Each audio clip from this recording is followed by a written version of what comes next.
During the 60s, American water and air quality was catastrophic. Lake Erie couldn't support life, the Cuyahoga River in Ohio caught fire, and raw sewage was being directed into rivers and lakes in which children swam. Around this time, the Environmental Protection Agency, or the EPA, passed the famous Clean Water Act, which greatly improved the quality of our rivers. In fact, since then, many things have improved. Once the EPA has been made, they've done such a good job doing their job, which is supporting and protecting the American ecosystem. Although the EPA has been very successful throughout its history, there has been one person who has opposed the EPA at practically every turn. His name is Scott Pruitt. Scott Pruitt grew up in Oklahoma and eventually became the Attorney General of Oklahoma. While in his position, he filed many lawsuits against the EPA, effectively undermining their entire purpose. Most of the time, he is funded by the very businesses that pollute the environment. He also happens to be a firm disbeliever of climate change, claiming things such as there isn't enough evidence to conclude what's going on is what we think is going on, and we just don't know it's true. Scott Pruitt stands up to this belief no matter how much scientific research is put in front of his face. Stated clearly by Senator Brian Schatz, Scott Pruitt is a professional climate denier. That's his job. Another thing you may remember of him is there were a lot of problems with the rivers in Oklahoma. Scott Pruitt headed the Environmental Protection Agency unit there and ended up disbanding the entire unit. Some of the major companies polluting the Oklahoma rivers were funding him. So you could put those two together.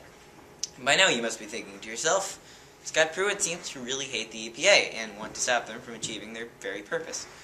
In a very surprising twist, President-elect Donald Trump has elected him to be the head of the EPA.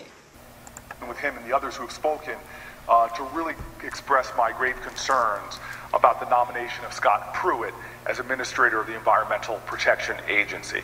It is really unacceptable to me that someone who denies climate change science is in charge of an agency that's really tasked with advancing our national strategy to address climate change and the ills resulting. Yes, it's very funny, and we all must recognize that it's really happening. The man who has made it his job to thwart and crumble the EPA has been put in charge of the very organization he despises. He is funded by many of the companies opposing the EPA and seems to comply with their needs and not what his job entails. He has been trying to crumble the EPA for many years and could have complete control over it. If you value the quality of the air you breathe and the water you swim and drink, I implore you to stand up against Scott Pruitt. Every 4 years, this country is altered to an incredible degree, as Donald Trump, his cabinet, his new judges, and the majority Republican Senate and House of Representatives take center stage. Change will be almost guaranteed. One remarkably critical difference in Washington will be the FDA, which appears to be headed towards a massive change in policy, have a potentially very positive or negative impact on every single U.S. citizen. The FDA has had significant problems over the course of the Obama administration with things like the Gross loophole, a technicality taken advantage of to get potentially harmful ingredients into food more easily, as discussed in C-SPAN Classroom's videos, Bell Ringer, the FDA food and security laws. The Gross loophole allows companies to have scientists independent of the FDA impact the ingredient. If the scientist hired by the company sending the ingredient to market find that it meets FDA standards, then the company can send it to market without the FDA batting an eye. Another food-related issue talked about by the CDC representative, Dr. Thomas Frieden, in an interview on cspan.org titled Foodborne Illness, discusses millions of hospitalizations, thousands of deaths, and 1/6 of Americans who will get a foodborne disease every single year, likely due to numerous Gross ingredients passed on a weekly basis. These ingredients are difficult to decontaminate, and common foodborne illnesses such as Listeria, Salmonella, and E. coli, which make up more than 9/10 of the foodborne illness, are less easy to detect, says Dr. Frieden. This is a clear indicator of the deep-rooted problems with the FDA's regulation of food in 2014 to 2016. As the companies making our food gain more control over it than the people regulating it, soon we may not be able to control what we eat. Although there were numerous articles about the Food and Drug Administration's food problems, there was seldom an article about the poor regulation of drugs. Due to things stated by President Donald Trump, this may change.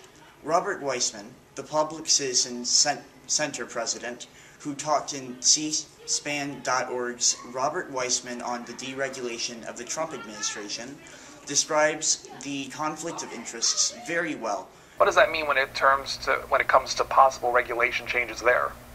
Well, that's a really interesting line from the website of the transition team, because if you compare that to the parallel position that the Trump campaign had, there's been a big difference.